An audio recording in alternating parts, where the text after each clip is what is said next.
हरिः ओम्।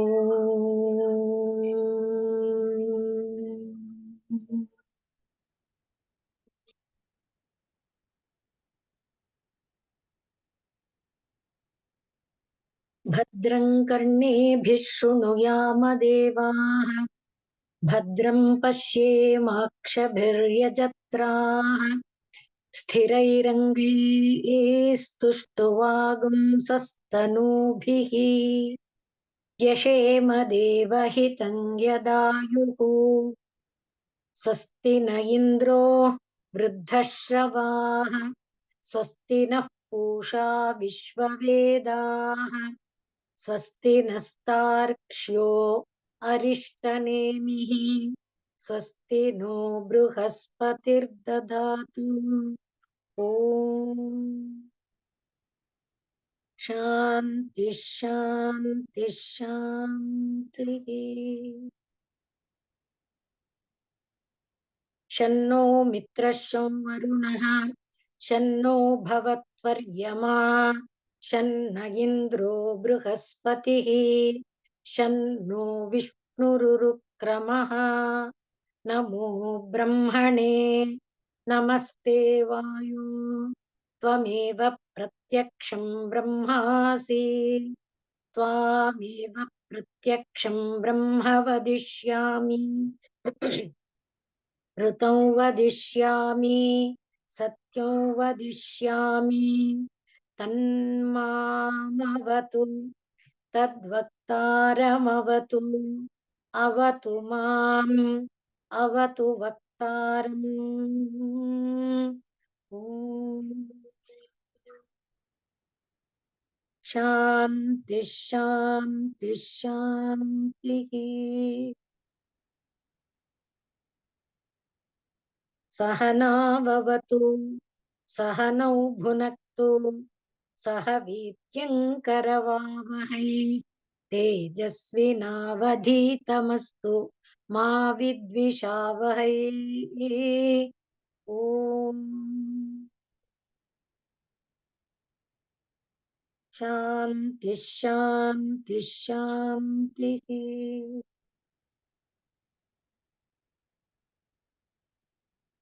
घृतात् परं मण्डमिव अतिसूक्ष्मं ज्ञात्वा, शिवं सर्वभूतेषु गूढं विश्वस्य एकं परिवेष्टितारं ज्ञात्वा देवं मुच्यते ಸರ್ವಪಾಶೈಃ.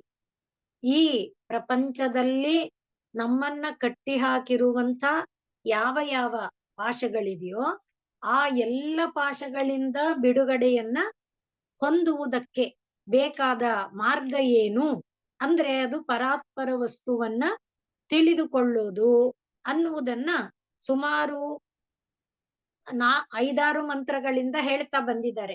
ಯೋ ದೇವಾನಾಮಧಿಪಃ ಯಸ್ಮಿನ್ ಲೋಕಾಧಿಶ್ರಿತಾಃ. ಆ ರೀತಿ ಆ ಮಂತ್ರದಿಂದ ಹಿಡಿದು ಯಾರು ಸೂಕ್ಷ್ಮಕ್ಕೆ ಸೂಕ್ಷ್ಮನಾಗಿರುವನೋ, ಯಾರು ಈ ಒಂದು ವಿಶ್ವಾಂಡ ಬ್ರಹ್ಮಾಂಡದ ಸೃಷ್ಟಿಗೆ ಮೂಲವಾಗಿರುವಂತ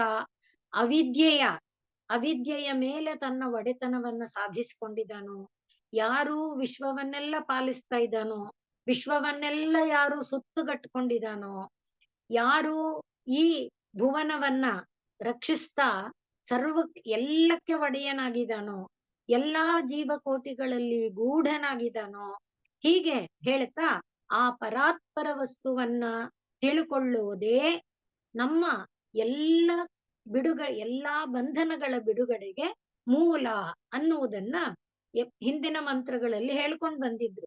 ಆದ್ರಿಂದ ಹಿಂದಿನ ಮಂತ್ರವೂ ಕೂಡ ಯಸ್ಮಿನ್ ಯುಕ್ತ ಬ್ರಹ್ಮರ್ಷಯೋ ದೇವತಾಶ್ಚ ತಮೇವಂ ಜ್ಞಾತ್ವಾ ಮೃತ್ಯುಪಾಶಾಂಚಿನತ್ತಿ ಅಂತ.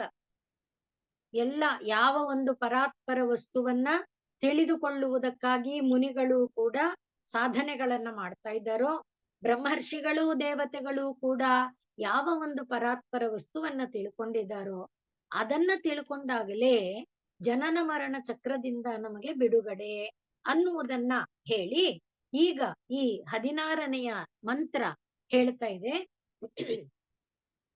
ಘೃತಾತ್ ಪರಂ ಮಂಡಮಿವ. ತುಪ್ಪ, ಘೃತ ತುಪ್ಪ, ತುಪ್ಪದ ಮೇಲೆ ಅಥವಾ ತುಪ್ಪಕ್ಕಿಂತ ಸೂಕ್ಷ್ಮವಾಗಿ ಒಳಗಡೆ ಯಾವುದು ಒಂದು ಅದರ ಒಂದು ಸಾರಭೂತವಾದ ಅಂಶ ಆಗಿದೆಯೋ ಅದು ಹೇಗಿರುತ್ತೆ? ಅತ್ಯಂತ ಸೂಕ್ಷ್ಮವಾಗಿರುತ್ತೆ. ಅದನ್ನ ತಿಳಿದುಕೊಂಡಾಗ, ಜ್ಞಾತ್ವ ತಿಳಿದುಕೊಂಡಾಗ ಯಾವ ಶಿವ ಎಲ್ಲವನ್ನ ವ್ಯಾಪಿಸಿಕೊಂಡು, ಎಲ್ಲವನ್ನ ತುಂಬಿಕೊಂಡು, ಎಲ್ಲವನ್ನ ಸುತ್ತುಗಟ್ಟಿಕೊಂಡು, ಎಲ್ಲದರ ಒಳಗೆ ರಹಸ್ಯವಾಗಿ ಅಂದ್ರೆ ಕಾಣದಂತೆ, ರಹಸ್ಯ ಅಂದ್ರೆ ಇಂದ್ರಿಯಗಳಿಗೆ ಕಾಣದಂತೆ ಇದ್ದಾನೋ. ಅದರಿಂದ ಶಿವಂ ಸರ್ವಭೂತೇಷು ಗೂಢಂ. ಅದನ್ನ ತಿಳ್ಕೊಂಡು ವಿಶ್ವಸ್ಯ ಅವನ್ಯಾರೋನು? ವಿಶ್ವಸ್ಯ ಏಕಂ ಪರಿವೇಷ್ಟಿತಾರಂ. ಸಮಸ್ತ ವಿಶ್ವವನ್ನ ಸುತ್ತುಗಟ್ಟಿದ್ದಾನೆ, ಎಲ್ಲ ಕಡೆಯಲ್ಲಿ ತನ್ನನ್ನ ತಾನು ತುಂಬಿಕೊಂಡಿದ್ದಾನೆ.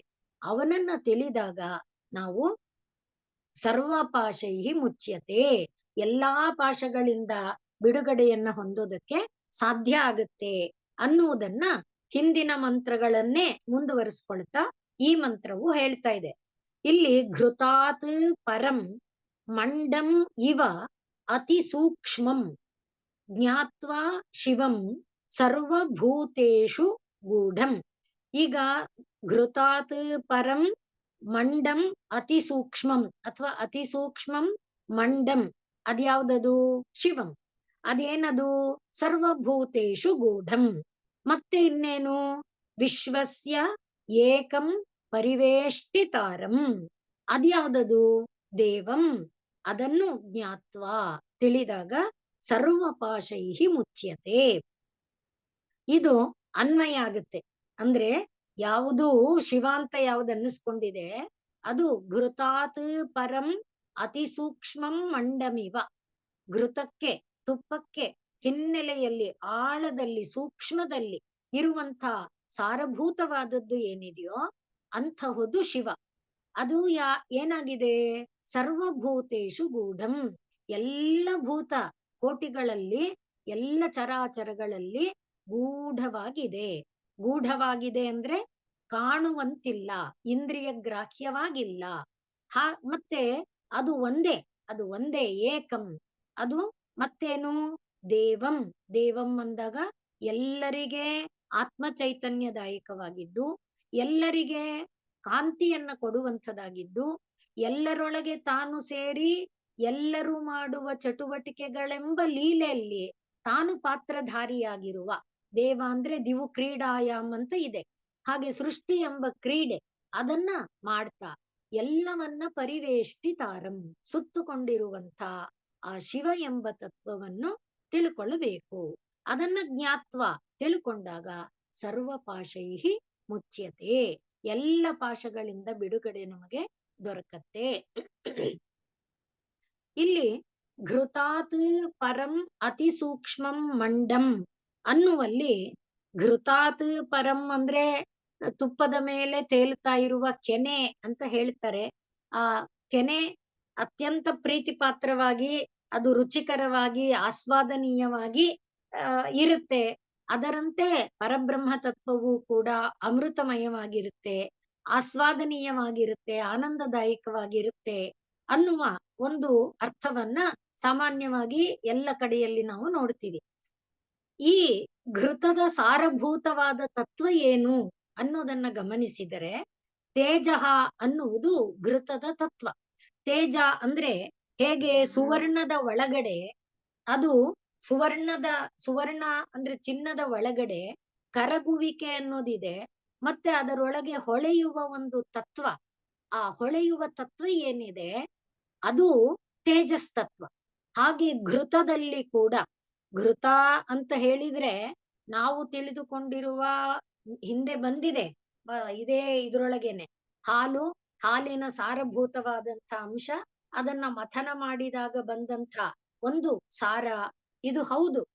ಆದ್ರೆ ಅದು ಆ ಘೃತ ಎನ್ನುವುದನ್ನ ಘೃತೋ ವೈ ಆಯುಹು ಆಯುರ್ವೈ ಘೃತಂ, ಹೀಗೆ ಘೃತಸ್ಯ ಧಾರಾ ಅಭಿಚಾಕಶೀಮಹಿ ಹಿರಣ್ಮಯೋ ವೇತಸೋ ಮಧ್ಯ ಆಸಾಂ ಅನ್ನುವುದಾಗಿ ಹೇಳುವಾಗ ಅದು ಈ ಒಂದು ಹಿರಣ್ಮಯವಾದ ತತ್ವ. ಅಂದ್ರೆ ಜಾಜ್ವಲ್ಯಮಾನವಾದ, ಯಾವುದು ದೇವ ಅಂತ ನಾವು ಹೇಳ್ತಾ ಇದ್ದೇವೆ, ಕಾಂತಿಯುಕ್ತವಾಗಿರುವ, ಪ್ರಕಾಶಮಯವಾದ, ಆತ್ಮ ಚೈತನ್ಯಮಯವಾದ, ಸಕಲ ಚಟುವಟಿಕೆಗೆ, ಅಂದ್ರೆ ಈಗ ಕಣ್ಣು ಕಿವಿ ಮೂಗು ಬಾಯಿ ಎಲ್ಲ ಇದೆ, ಅದಕ್ಕೆ ಕೆಲಸ ಮಾಡಕ್ ಆಗಲ್ಲ. ಅದರ ಜೊತೆಯಲ್ಲಿ ಮನಸ್ಸು ಸೇರಿದೆ, ಆದ್ರೂ ಕೆಲಸ ಮಾಡಕ್ಕಾಗಲ್ಲ. ಅದನ್ನ ಬುದ್ಧಿ ಪ್ರಚೋದಿಸ್ತಾ ಇದೆ, ಆದ್ರೂ ಕೆಲಸ ಮಾಡಕ್ಕಾಗಲ್ಲ. ಬುದ್ಧಿಯನ್ನ ಪ್ರಾಣಶಕ್ತಿ ಚೈತನ್ಯ ಕೊಟ್ಟು ಹೇಳ್ತಿದೆ, ಆದ್ರೂ ಆಗಲ್ಲ. ಆ ಪ್ರಾಣಕ್ಕೂ ಯಾವುದು ಚೈತನ್ಯವನ್ನ ಕೊಡುತ್ತೋ ಅದು ಸಾರ, ಅದು ಲೀಲೆಗೆ, ಅಂದ್ರೆ ಈ ಎಲ್ಲ ಚಟುವಟಿಕೆಗೆ ಹೇತುಭೂತ. ಆದ್ರಿಂದ ಘೃತಸ್ಯ ಧಾರಾ ಅಭಿಚಾಕಶೀಮಹಿ ಹಿರಣ್ಯಯೋ ವೇತಸೋ ಮಧ್ಯ ಆಸಾಂ. ಆಸಾಂ ಮಧ್ಯ, ಈ ಎಲ್ಲ ಯಾವ್ಯಾವ್ದು ಇಂದ್ರಿಯಗಳು, ಮನಸ್ಸು, ಬುದ್ಧಿ, ಇದೆಲ್ಲ ಏನೇನಿದೆ ಅವುಗಳ ಮಧ್ಯದಲ್ಲಿ ಆ ತೇಜಸ್ಸು, ವರ್ಚಸ್ಸು, ಭ್ರಾಜಸ್ಸು, ಆ ಅರ್ಚಿಸ್ಸು, ಆ ಎಲ್ಲ ಸಾರ ಇದೆಯಲ್ಲ ಅದು ಘೃತ. ಆದ್ರಿಂದಲೇ ಘೃತಸ್ಯ ಅನ್ನುವಾಗ ಅದನ್ನ ಹೇಳ್ತಾರೆ. ಆದ್ರಿಂದಲೇ ಆಯುರ್ವೈ ಘೃತಂ ಅನ್ನುವ ಇದು ಕೂಡ ಇದೆ. ಅದನ್ನ ತಪ್ಪಾಗಿ ಬಳಸ್ಕೊಂಡು ತುಪ್ಪ ಚೆನ್ನಾಗಿ ತಿಂದ್ರೆ ಆಯಸ್ಸು ಗಟ್ಟಿಯಾಗತ್ತೆ, ಆ ರೀತಿ ಅರ್ಥ ಇಲ್ಲ. ಯಾವುದು ನಮ್ಮೊಳಗೆ, ನಮ್ಮ ಆಯುಸ್ಸಿಗೆ, ನಮ್ಮ ಒಂದು ಚಟುವಟಿಕೆಗೆ, ನಮ್ಮ ಒಂದು ಜ್ಞಾನಕ್ಕೆ, ನಮ್ಮ ಒಂದು ಸಂಸ್ಕಾರಕ್ಕೆ, ನಮ್ಮ ಕ್ರಿಯೆಗೆ ಎಲ್ಲಕ್ಕೆ ಮೂಲದಲ್ಲಿ ನಿಂತಿದೆಯೋ ಅದು. ಆದ್ರಿಂದ ಅದು ಘೃತ. ಆ ರೀತಿಯ ಅರ್ಥದಲ್ಲಿ ಉಪನಿಷತ್ತುಗಳಲ್ಲಿ, ಬೇರೆ ಬೇರೆ ಉಪನಿಷತ್ತುಗಳಲ್ಲಿ ಘೃತ ಎಂಬ ತತ್ವವನ್ನ ನಾವು ನೋಡ್ತೇವೆ. ಇಲ್ಲಿ ಕೂಡ ಹಾಗೆ ಘೃತ ಏನಿದೆ, ಆ ಘೃತದಲ್ಲಿ ಒಂದು ಸುವರ್ಣ ವರ್ಣ ಇರುತ್ತೆ. ನಿಜವಾದ ಹಸಿವಿನ ತುಪ್ಪ ಆದ್ರೆ ಅದು ಒಂದು ರೀತಿಯ ಹಿರಣ್ಯ ವರ್ಣದಿಂದ ಒಳಗಡೆ, ತುಪ್ಪದ ಒಳಭಾಗದಲ್ಲಿ, ಅಂದ್ರೆ ಸೂಕ್ಷ್ಮವಾಗಿ ನಾವು ಗಮನಿಸಿದಾಗ ಅದು ಹೊಳೆಯುವ ಒಂದು ತೇಜಸ್ತತ್ವವಾದಂತ ರೂಪದಲ್ಲಿ ಇರುತ್ತೆ, ಚಿನ್ನದ ರೂಪದಲ್ಲಿ ಇರುತ್ತೆ. ಅದು ಆ ಸಾರಭೂತವಾದದ್ದು. ಅದು ಏನಾಗಿರುತ್ತೆ, ಮಧುರಮಯವಾಗಿರುತ್ತೆ. ಹಾಗೆ ಮಧುರಮಯವಾದ, ಆಪ್ತವಾದ, ಆತ್ಮೀಯವಾದ ಘೃತ ತತ್ವದಲ್ಲಿ ಒಳಗೆ ಸೂಕ್ಷ್ಮವಾಗಿ ಅಡಗಿರುವ ಆ ಒಂದು ಸಾರಭೂತ ಅಂಶ ಅದೇನದು, ಹೇಗೆ ಇಂದ್ರಿಯ ಮನಸ್ಸು, ವಿಷಯ, ಇಂದ್ರಿಯ, ಮನಸ್ಸು, ಬುದ್ಧಿ, ಪ್ರಾಣ, ಈ ಆಸಾಂ, ಈ ಎಲ್ಲಕ್ಕೂ ಕೂಡ ಸಾರಭೂತವಾಗಿ, ಚೈತನ್ಯದಾಯಕವಾಗಿ, ಪ್ರೇರಕ ಶಕ್ತಿಯಾಗಿ, ಪ್ರವೃತ್ತಿ ನಿವೃತ್ತಿ ದಾಯಕವಾಗಿ ಇರುವಂಥದ್ದು ಯಾವುದು, ಅದೇ ಅತಿ ಸೂಕ್ಷ್ಮಂ, ಅದು ಶಿವಂ. ಅದನ್ನ ನಾವು ತುಪ್ಪದಲ್ಲಿ ನೋಡಕ್ಕಾಗತ್ತೆ. ನಿಜವಾದ ಹಸುವಿನ ತುಪ್ಪದಲ್ಲಿ ಶುದ್ಧವಾಗಿ ಆ ಹೊಳೆಯುವ ಬಣ್ಣ ಕಾಣುತ್ತೆ. ಅದರಂತೆ ಈ ಕಾಂತಿಯುಕ್ತವಾದ, ಸುವರ್ಣವರ್ಣಯುಕ್ತವಾದ ಶಿವ, ಅಂದ್ರೆ ಮಂಗಳಮಯವಾದ, ಕಲ್ಯಾಣಕರವಾದ, ಸರ್ವ ಸೌಭಾಗ್ಯದಾಯಕವಾದ, ಸರ್ವ ಸಂಪತ್ಕರವಾದ ಒಂದು ತತ್ವ, ಅದು ಸರ್ವಭೂತೇಶು, ನೀನು ನಾನು ಅವನು ಅವಳು ಅದು ಇದು ಅಲ್ಲ, ಎಲ್ಲದರ ಒಳಗೆ ಗೂಢವಾಗಿದೆ. ಹೇಗೆ ತುಪ್ಪದೊಳಗೆ ಆ ಹಳದಿ ಬಣ್ಣ, ಅದನ್ನ ನೀವು ಸೆಪರೇಟ್ ಮಾಡಕ್ ಆಗಲ್ಲ, ಏನ್ ಮಾಡಿದ್ರು ಸೆಪರೇಟ್ ಮಾಡಕ್ ಆಗಲ್ಲ. ಈಗ ನಿಜವಾದ ಇದರಲ್ಲಿ ಹಸುವಿನ ಹಾಲಾದ್ರೆ, ಹಸುವಿನ ಹಾಲು ಕಾಯಿಸಿದ್ರೇನೆ ಆ ಚಿನ್ನದ ಬಣ್ಣದ ಕೆನೆ ಕಟ್ಟುತ್ತೆ. ಅದನ್ನ ನಾವು ಏನು ಮಾಡಿದ್ರು ಹಾಲಿನಿಂದ ಬೇರೆ ಮಾಡಕ್ಕಾಗಲ್ಲ. ಅದೇ ನೋಡಿ, ಅರಿಶಿಣ ಇತ್ಯಾದಿ ಹಾಕಿ ಹಾಲಿಗೆ ಬಣ್ಣ ತರಿಸಿದ್ರೆ ಅದನ್ನ ಸೆಪರೇಟ್ ಮಾಡಬಹುದು. ಇದು ಅದರ ಗೂಢವಾದ ತತ್ವ, ಅದರಂತೆ ಗೂಢವಾಗಿದೆ, ಅದರ ಒಳಗೆ ಲಯವಾಗಿ ಬಿಟ್ಟಿದೆ. ಹೇಗೆ ಹಾಲಿನಲ್ಲಿ ಬಿಳುಪು ಬಣ್ಣ, ಮಾಧುರ್ಯ, ಇದು ಅದರಿಂದ ಬೇರೆ ಮಾಡದಂಥ ರೀತಿಯಲ್ಲಿ ಸೇರ್ಕೊಂಡ್ಬಿಟ್ಟಿದೆ. ಹಾಗೆ ಅದರಿಂದ ಆ ರೀತಿಯಲ್ಲಿ ಶಿವ ಎನ್ನುವ ತತ್ವವು ಪ್ರತಿಯೊಂದು ಜೀವದೊಳಗಿದೆ. ಆದ್ರಿಂದಲೇ ಪ್ರತಿಯೊಂದು ಜೀವ ಒಂದು ಕಾಂತಿಯನ್ನ ಹೊರ ಹಾಕುತ್ತೆ. ಅದು ಅಂದ್ರೆ ಬದುಕಿದೆ ಅಂದ್ರೆ ಅದರ ಶರೀರದಿಂದ ಒಂದು ವಿಧವಾದ ಕಾಂತಿ ಹೊರ ಹೊಮ್ಮತಾ ಇರುತ್ತೆ. ಅದು ಯಾರಪ್ಪ ಅಂದ್ರೆ ಅದೇ ಪರತತ್ವ, ಅದೇ ಸರ್ವ ಕಲ್ಯಾಣದಾಯಕವಾದ ತತ್ವ, ಸರ್ವ ಸೌಭಾಗ್ಯದಾಯಕವಾದ ತತ್ವ. ಅದು ಒಂದೇ ಏನಾಗಿದೆ, ವಿಶ್ವಸ್ಯ ಪರಿವೇಷ್ಟಿತಾರಂ, ವಿಶ್ವವನ್ನೆಲ್ಲ ಸುತ್ತುಕೊಂಡಿದೆ. ವಿಶ್ವ ಅಂದಾಗ ನಾನು ನಾನು ನಾನು ಎಂಬುದಾಗಿ ಎಲ್ಲೆಲ್ಲಿ ಕೇಳಿ ಬರುತ್ತೋ ಆ ಎಲ್ಲ ಜಾಗದಲ್ಲಿ ಅದು ತಾನಾಗಿದೆ, ಅದೇ ವಿಶ್ವವಾಗಿದೆ, ಅದೇ ತೈಜಸವಾಗಿದೆ, ಅದೇ ಪ್ರಾಜ್ಞವಾಗಿದೆ. ಅದು ತುರಿಯ ತುರಿಯಾತೀತವೂ ಕೂಡ ಅದೇ ಆಗಿದೆ. ಆದ್ರಿಂದ ಅದು ಎಲ್ಲವನ್ನ ಪರಿವೇಷ್ಟಿತಾರಂ, ಅದನ್ನ ತಿಳ್ಕೋಬೇಕು. ಈಗ ನಮಗೆ ಘೃತ ಗೊತ್ತಾಯ್ತು. ಘೃತ ಅಂದಾಗ ತುಪ್ಪದಲ್ಲಿರುವಂತ ಆ ಒಳಗೆ ಅಡಗಿರುವ ತಿಳಿಯಾದ ಹಳದಿ ಬಣ್ಣ, ಹೊಳೆಯುವ ಬಣ್ಣ. ಆದ್ರಿಂದಲೇ ಘೃತವನ್ನ ಸುವರ್ಣ ತತ್ವ, ತೇಜಸ್ ತತ್ವಕ್ಕೆ ಹೇಳ್ತಾರೆ. ಎಲ್ಲ ದರ್ಶನ ಶಾಸ್ತ್ರಗಳಲ್ಲಿ ಘೃತ ಮತ್ತು ಸುವರ್ಣವನ್ನ ತೈಜಸ ತತ್ವ, ತೇಜಸ್ ತತ್ವ ಎನ್ನುವುದಾಗಿ ಹೇಳ್ತಾರೆ. ಆ ರೀತಿಯಲ್ಲಿ ಇದು ಪರಮಾತ್ಮ, ಇದು ಯಾವುದು ಪೃಥ್ವಿ ಅಪು ತೇಜ, ಆ ತೇಜಸ್ ತತ್ವದ ರೂಪ. ತೇಜಸ್ ತತ್ವದಲ್ಲಿ ಹೇಗೆ ಹೊಳೆಯುವಿಕೆ ಇದೆ, ಹೇಗೆ ಪ್ರಕಾಶ ಇದೆ, ಹೇಗೆ ಜ್ವಾಲೆಗಳಿದೆ.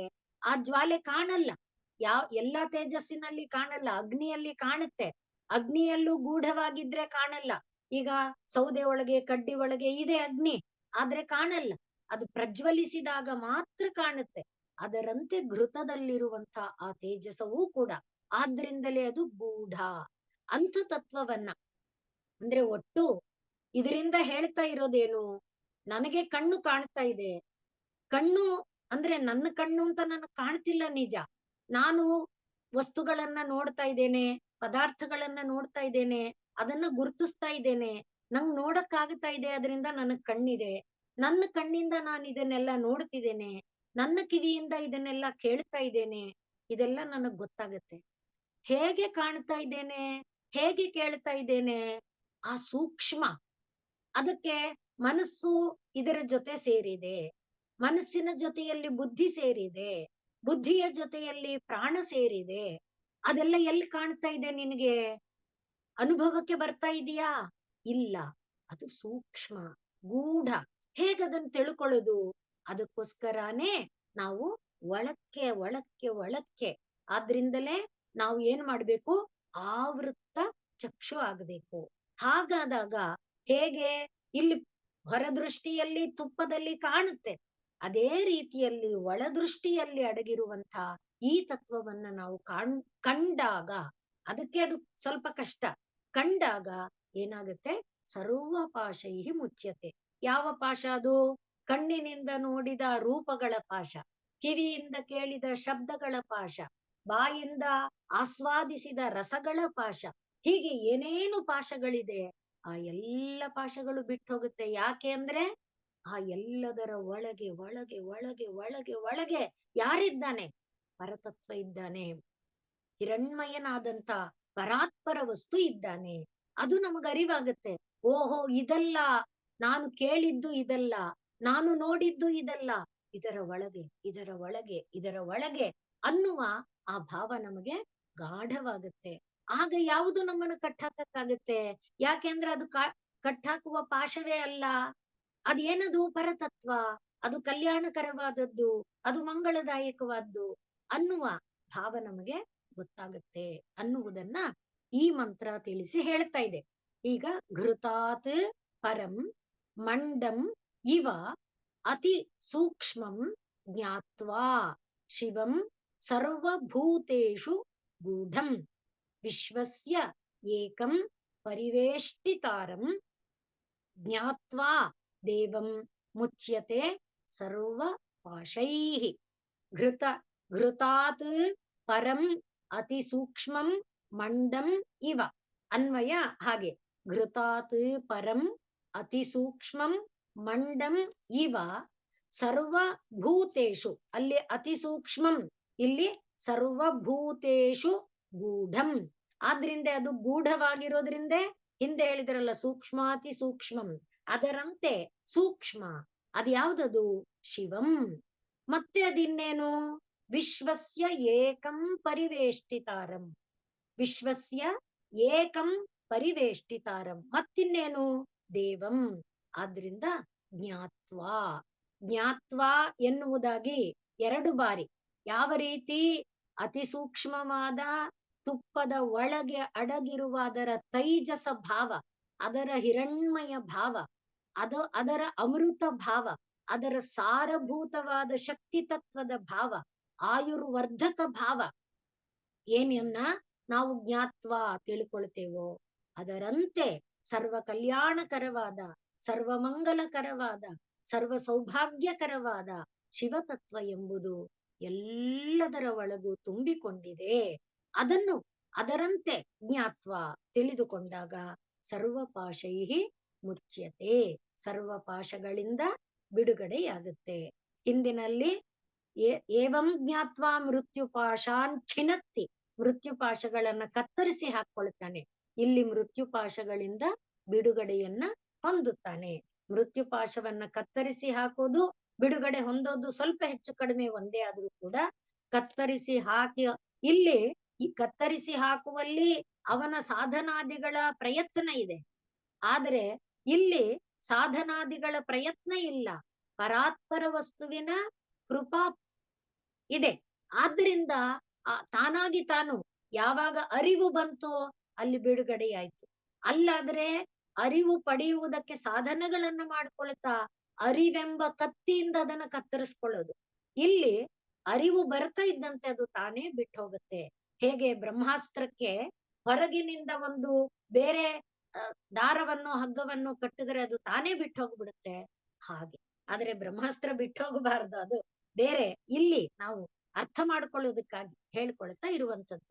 ಪರಬ್ರಹ್ಮ ಜ್ಞಾನ ಬರ್ತಿದ್ದಂತೆ ಪ್ರಾಕೃತಿಕವಾದ ಬಂಧಗಳು, ಪ್ರಾಕೃತಿಕವಾಗಿ ಐಂದ್ರಯಿಕವಾಗಿ ನಾವು ಪಡೆದಂತ ಎಲ್ಲ ಅನುಭೂತಿಗಳು ತನ್ನಿಂದ ತಾನೇ ಕಳಚಿ ಹೋಗ್ಬಿಡುತ್ತೆ, ಬಿಟ್ಟು ಹೋಗಿ ಬಿಡುತ್ತೆ.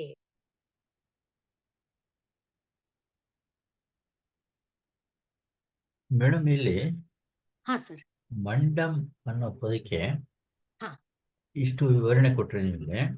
ಹಾ ಸರ್. ಅದೇ ಇದು ಒಂದು ಚಿನ್ನದ ರೂಪದಲ್ಲಿ ಹೊಳಗ್ತಾ ಇರೋ ತುಪ್ಪದ ಮೇಲಿನ ಕ್ರಸ್ಟ್ ಅಂದ್ಬಿಟ್ಟು ಮಂಡನ ಮಿಶ್ರ ಅಂತ ಬರುತ್ತಲ್ಲ ವರ್ಡ್. ಆ ಮಂಡನ ಅನ್ನೋದು ಬೇರೆ, ಇದು ಮಂಡ, ಎರಡು ಬೇರೆ ಬೇರೆ ಪದಗಳು ಅಥವಾ ಈ ಬೇರೆ ಅದರದ್ದು ರೂಪಗಳು? ಅದೇ ಆಗಿರಬಹುದು ಅಂತ ಅನ್ಸುತ್ತೆ ಸರ್. ಮಂಡನ ಅನ್ನುವಾಗ ಜ್ಞಾನವನ್ನ ನಾವು ಹೇಳ್ತೀವಲ್ಲ, ಅದು ಪ್ರೆಸೆಂಟ್ ಮಾಡ್ತೀವಲ್ಲ, ಅದು ಮಂಡನ ಅಂತ ಆಗುತ್ತೆ. ಪ್ರೆಸೆಂಟೇಶನ್ ಇದೆಯಲ್ಲ ಅದು. ಆ ರೀತಿಯಲ್ಲಿ ಅವರು ಮಂಡನ ಮಿಶ್ರರು ಜ್ಞಾನಕ್ಕೆ ಆದ್ರಿಂದ ಅದು ಅನ್ವಯ ಆಗಬಹುದು, ತಪ್ಪೇನಾಗಲ್ಲ. ಜ್ಞಾನವನ್ನೆಲ್ಲ ಮಂಡಂ ಇವ ಅಂತ ಅದನ್ನ ಇದು ಮಾಡಿದ್ರಿ ನೀವು. ಅದಕ್ಕೆ ಅಲ್ಲಿಂದ ಬಂತು, ಅಲ್ಲಿ ಮಂಡನ ಮಿಶ್ರ ಅಂತ ಎರಡು ಅರ್ಥ ಒಂದೇ ಆಗುತ್ತೋ ಹೇಗೆ ಅಂದ್ಬಿಟ್ಟು ಸಾಧಾರಣ. ಹೌದು ಸರ್, ಸುಮಾರು ಸಮೀಪ ಬರುತ್ತೆ, ಸಮೀಪವರ್ತಿ ಆಗುತ್ತೆ. ಸರಿ. ಅದ್ರಿಂದ ಇದರಲ್ಲೇ ನಾವು ಇದ್ರೊಳಗೆ ಶ್ವೇತಾಶ್ವತರದಲ್ಲಿ 3:17 ತತಃ ಪರಂ ಬ್ರಹ್ಮ ಪರಂ ಬೃಹಂತಂ ಯಥಾನಿಕಾಯಂ ಸರ್ವಭೂತೇಷು ಗೂಢಂ, ಇದೇ ಉಪನಿಷತ್ತಲ್ಲೇ ಬಂದಿದೆ. ಅದು ಮತ್ತೆ ವಿಶ್ವಸ್ಯ ಏಕಂ ಪರಿವೇಷ್ಟಿತಾರಂ ತಂ ಜ್ಞಾತ್ವಾ ಅಮೃತಾ ಭವಂತಿ ಅಂತ ಅಲ್ಲಿದೆ. ಇಲ್ಲಿ ಸರ್ವಪಾಶೈಹಿ ಮುಚ್ಯತೆ. ಹಾಗೆ ಇದರಲ್ಲೇನೆ ತಿರ್ಗಾ 2ನೇ ಅಧ್ಯಾಯದಲ್ಲೂ ಹೇಳಿದ್ದಾರೆ. ಇದನ್ನೆಲ್ಲ ನಾವು ಭಾವಿಸಿದಾಗ ಇದು ಪುನರಾವೃತ್ತಿ ಅಂತ ಅನ್ಕೋಬಾರ್ದು. ಪುನರಾವೃತ್ತಿ ದೋಷ ಅಂತಲ್ಲ, ನಮಗೆ ದೃಢತೆ ಅದು. ನಿನಗೆ ಖಂಡಿತ ಇದರಿಂದ ಬಿಡುಗಡೆ ಇದೆಯಪ್ಪ, ಮಾಡು, ಇದರಿಂದ ನೀನು ಮುಕ್ತನಾಗ್ತೀಯೇ. ಕೆಲವು ಸಲ ಏನಾಗುತ್ತೆ, ಚೂರು ದೂರ ಮುಂದೆ ಹೋದಾಗ ಆಗುತ್ತೋ ಇಲ್ವೋ, ಹಾಗೇನೋ ಹೀಗೇನೋ ಅಂತ ನಮಗೆ ಗಲಿಬಿಲಿ ಉಂಟಾಗ್ಬಿಡುತ್ತೆ. ಅದಕ್ಕೆ ನಮ್ಗೆ ಧೈರ್ಯ ಸ್ಥೈರ್ಯ ಬೇಕಾದ್ರೆ, ನಾನು ಇಲ್ಲಪ್ಪ ಈ ದಾರಿಲಿ ಹೋಗ್ಬೇಕು, ನಾ ಸಾಧನೆ ಮಾಡ್ಬೇಕು, ಗುರಿ ಮುಟ್ಟಬೇಕು, ಆ ಸ್ಥೈರ್ಯಕ್ಕೋಸ್ಕರ ಸ್ಥಿರತೆ ನಮ್ಮ ಹೃದಯ ಮನ ಬುದ್ಧಿಗಳೊಳಗೆ ಅದು ಸ್ಥಿರವಾಗಬೇಕು. ಅದಕ್ಕೋಸ್ಕರ ಮತ್ತೆ ಮತ್ತೆ ಈ ಮಾತುಗಳನ್ನ ಹೇಳ್ತಾ ಇದ್ದಾರೆ. ಅದಕ್ಕೋಸ್ಕರನೇ ಸಾಧಾರಣವಾಗಿ ಉಪನಿಷತ್ತುಗಳ ಮಾತಿನಲ್ಲಿ ಬರುವುದನ್ನ ಪುನರುಕ್ತಿ ದೋಷ ಅಂತ ಪರಿಗಣಿಸಲ್ಲ. ಯಾಕೆಂದ್ರೆ ಉಪನಿಷತ್ತು ಹೇಳುವುದು ತುಂಬಾ ಗಹನವಾದ ವಿಚಾರ. ಎಷ್ಟು ಬಾರಿ ಅದನ್ನ ನಾವು ಹೇಳ್ಕೊಂಡ್ರು, ಎಷ್ಟು ಬಾರಿ ಮನಸ್ಸಿಗೆ ತಂದುಕೊಂಡ್ರು, ಎಷ್ಟು ಬಾರಿ ಮನನ ಮಾಡಿದ್ರು ಅರ್ಥಗತ ಆಗಲ್ಲ. ಅರ್ಥಗತ ಅಂದ್ರೆ ಹಸು ಅಂದ್ ಕೂಡ್ಲೆ ಒಂದ್ ಚಿತ್ರ ಕಣ್ಮುಂದೆ ಬಂದಂತೆ, ಮರ ಅಂದ್ ಕೂಡ್ಲೆ ಒಂದು ಭಾವ ಕಣ್ಮುಂದೆ ಬಂದಂತೆ ಅದು ಬರಲ್ಲ. ಯಾಕೆ ಅಂದ್ರೆ ಅದು ಪ್ರತಿದಿನದ ಅನುಭವದ ವಿಷಯ ಅಲ್ಲ. ಅದಕ್ಕೋಸ್ಕರನೇ ಈಗ ಇಂಥ ಉದಾಹರಣೆ ಕೊಡ್ತಾರೆ ನೋಡಿ. ಈಗ ತುಪ್ಪ, ಇವತ್ತಿಗೆ ಬೇರೆ ಬೇರೆ ತರ ಸಾವಿರಾರು ತರ ತುಪ್ಪಗಳು ಬಂದ್ಬಿಟ್ಟಿದೆ. ಮೊದ್ಲು ಮನೆಯಲ್ಲಿ ಹಾಲು ಹೆಪ್ಪಾಕಿ ಕಡಿಯುವಾಗ ನಾವು ನೋಡ್ತಾ ಇದ್ವಿ, ಎಂಥ ಬಣ್ಣ ಆಕರ್ಷಣೆ, ನೋಡಕ್ಕೆ ಖುಷಿ, ಅದರ ಪರಿಮಳ ಆ ರೀತಿಯಲ್ಲಿ ನಾವು ಇದನ್ನೆಲ್ಲ ನೋಡಿದಾಗ ಓ ಇದರಂತೆ ಅದು ನಮಗೆ ಪ್ರತಿದಿನದ ವಸ್ತುವಿನಲ್ಲಿ ಕಂಡಾಗ ಓ ಹೌದಪ್ಪ, ಹಾಗಾದ್ರೆ ಇದು ನೋಡಬಹುದು. ಹೇಗೆ ಮರವನ್ನ ನೋಡಿದೆ, ಮರವನ್ನ ನೋಡಿದ ಮೇಲೆ ಇದು ಮಾವಿನ ಮರ, ಇದು ಹಲಸಿನ ಮರ, ಇದು ಬೇರೆ ಅಂತ ನಾನು ಹಾಗೆ ಇದು ಆ ರೀತಿ ಅನುಭವಕ್ಕೆ ಇದು ಬರ್ಬೇಕಾದ್ರೆ ಹೊರ ರೂಪದಿಂದ ಒಳಗೆ ಸಾಗೋದಕ್ಕೆ ಒಂದು ಆಧಾರವಾಗಿ, ಆದ್ರಿಂದ ಇದನ್ನ ಮತ್ತೆ ಮತ್ತೆ ಹೇಳ್ಬೇಕಾಗತ್ತೆ ದೃಢಪಡಿಸಕ್ಕೋಸ್ಕರ ಅಷ್ಟೇ. ಹಾಗಾಗಿ ಈಗ ಜ್ಞಾತ್ವಾ ದೇವಂ ಮುಚ್ಯತೆ ಸರ್ವಪಾಶೈಹಿ. ಮುಂದಿನ ಮಂತ್ರ ಏಷ ದೇವಃ. ಯಾರು ಹಿಂದಿನ ಮಂತ್ರ, ಹಿಂದಿನ 2-3 ಮಂತ್ರಗಳಲ್ಲಿ ಶಿವ, ದೇವ ಇತ್ಯಾದಿಯಾದ ಶಬ್ದದಿಂದ, ಬ್ರಹ್ಮ ಪರಂ ಬೃಹಂತಂ ಎನ್ನುವ ಶಬ್ದಗಳಿಂದ, ಅಜಂ ಧ್ರುವಂ ಎನ್ನುವ ಶಬ್ದಗಳಿಂದ ಯಾರನ್ನ ಹೇಳಿದ್ರೋ ಅವನನ್ನೇ ಈ ಮಂತ್ರ ಏಷ ದೇವಃ ವಿಶ್ವಕರ್ಮ ಮಹಾತ್ಮ ಸದಾ ಜನಾನಾಂ ಹೃದಯೇ ಸನ್ನಿವಿಷ್ಟ. ಈಗ ನೋಡಿ, ನಾವು ಹೇಳಿದಂತೆ ಪ್ರತಿದಿನದ ಇಂದ್ರಿಯಗಳ ಅನುಭವದಲ್ಲಿ ಸಿಕ್ಕುವಂತ ವಸ್ತುವಾಗದೇ ಇರುವುದರಿಂದ ಅದು ನಮಗೆ ಹೌದು ಹೌದು ಹೌದು ಅಂತ ಅನ್ನೋಕ್ಕಾಗಲ್ಲ. ಅದಕ್ಕೆ ಇಲ್ಲಿ ಮತ್ತೆ ಹೇಳ್ತಾ ಇದ್ದಾರೆ ಏಷ ದೇವಃ ವಿಶ್ವಕರ್ಮ. ಇದನ್ನ ನಾವು ಲಲಿತಾ ಸಹಸ್ರನಾಮದ ನಾಮಗಳಲ್ಲೂ ನೋಡ್ತೇವೆ, ಭಾಗವತದಲ್ಲೂ ನೋಡ್ತೇವೆ. ಏನದು? ವಿಶ್ವದಲ್ಲಿರುವ ಪ್ರತಿಯೊಂದನ್ನು ನೋಡಪ್ಪ, ಪ್ರತಿಯೊಂದನ್ನು ನೋಡಿ ತನ್ಮೂಲಕ ಒಳಗೆ ಇದು ಅಬ್ಬಾ ಎಷ್ಟು ಸುಂದರವಾಗಿದೆ ಈ ಹೂವು, ಎಷ್ಟು ಚೆನ್ನಾಗಿ ಅರಳಿದೆ, ಆ ದಳಗಳ ವಿಕಾಸ ನೋಡು, ಅದರಲ್ಲಿರುವ ಬಣ್ಣ ನೋಡು, ಅದರಲ್ಲಿರುವ ಪರಿಮಳ ನೋಡು, ಅದರ ಪರಾಗ ನೋಡು, ಎಲ್ಲ ಒಂದೊಂದನ್ನ ಯಾರು ಹೇಗೆ ಆ ಹೊರಗಿನಿಂದ ನಾವು ಒಳಗೆ ಬರುವಾಗ ಒಳಗೆ ಅಡಗಿರುವ ಅಮೃತ ರಸ, ಆ ಮಧು, ಅದು ನಾವು ನೋಡ್ಬೇಕಾದ್ರೆ ಬರಿಗಣ್ಣಿಗೆ ನೋಡಕ್ಕಾಗಲ್ಲ. ಹೂವನ್ನೇನೋ ನೋಡಿದ್ವಿ, ಹೂವಿನ ದಳಗಳ ಜೋಡಣೆಯನ್ನ ನೋಡಿದ್ವಿ, ಸುಂದರವಾದ ಗಣನೆ, ಒಂದು ಲೆಕ್ಕಾಚಾರದಲ್ಲಿ ಅದರ ವಿಕಾಸ ನೋಡಿದ್ವಿ, ಪರಿಮಳ ನೋಡಿದ್ವಿ, ಪರಾಗ ನೋಡಿದ್ವಿ. ಅಮೃತ ನೋಡ್ಬೇಕಾದ್ರೆ ಒಳಗೆ ಬಂದು ಅದನ್ನು ಮುಟ್ಟಿ ನಾಲಿಗೆಯಿಂದ ಆಸ್ವಾದಿಸಿದಾಗ ಮಾತ್ರ. ಆದ್ರಿಂದಲೇ ಛಾಂದೋಗ್ಯ ಉಪನಿಷತ್ತಿನಲ್ಲಿ ಮಗು ಶ್ವೇತಕೇತು, ಅಪ್ಪ ನೀವೇನೋ ಹೇಳಿದ್ರಿ ಎಲ್ಲಾ ಬ್ರಹ್ಮ ನಂಗೆ ಅರ್ಥ ಆಗ್ತಿಲ್ಲ ಅಪ್ಪ, ನಂಗ್ ಗೊತ್ತಾಗ್ತಿಲ್ಲ ಅಪ್ಪ ಅಂದಾಗ, ಹೌದ ಮಗು, ಸರಿ ಹೋಗಪ್ಪ, 1 ಲೋಟ ನೀರ್ ತಗೊಂಬ, ಹೋಗಪ್ಪ 1 ಹಿಡಿ ಉಪ್ಪು ತಗೊಂಬ, ಆ ಹಿಡಿ ಉಪ್ಪನ್ನ ಈ ಲೋಟ ನೀರಲ್ಲಿ ಹಾಕಪ್ಪ, ಮುಚ್ಚಿಟ್ಬಿಡು, ಹೋಗಪ್ಪ ನಾಳೆ ಬಾ. ಇದನ್ನ ಹೇಳ್ಕೊಂಡಿದ್ದೇವೆ ಮತ್ತೆ ಮನನ ಮಾಡ್ಕೊಳಕ್ಕೆ. ಬೆಳಗ್ಗೆ ಬಂದ ಮಗು, ಲೋಟ ನೀರು ಇಟ್ಟಿದ್ಯಲ್ಲ ತಗೊಂಬ ತಂದ್ರು. ಎಲ್ಲಿ ಮಗು? ಉಪ್ಪೆಲ್ಲಿ? ಈಗ ನಾವು ನೋಡುವಂತೆ ಆ ಹೂವಿನ ದಳಗಳ ಜೋಡಣೆ, ಅದರ ಬಣ್ಣಗಳ ಜೋಡಣೆ, ವಿವಿಧ ಬಣ್ಣಗಳ ಆಕರ್ಷಣೆ, ಸೌಂದರ್ಯ, ಪರಿಮಳ ಏನು ಹೇಗೆ ಒಳಗೆ ಆದ್ರಿಂದ ಇಲ್ಲ. ಎಲ್ಲೋಯ್ತು? ಹೊರಗಡೆ ಅದೇನು ಕಾಣ್ತಾ ಇಲ್ಲ. ಹಾಗಾದ್ರೆ ಒಂಚೂರು ಕುಡಿದ್ ನೋಡು, ಅಬ್ಬಾ ಉಪ್ಪು, ಸ್ವಲ್ಪ ಚೆಲ್ಲು, ಮತ್ತೆ ಕುಡಿ, ಅಬ್ಬಾ ಉಪ್ಪು. ಹಾಗಾದ್ರೆ ಅದು ಯಾವುದರಿಂದ ಗೊತ್ತಾಯ್ತು?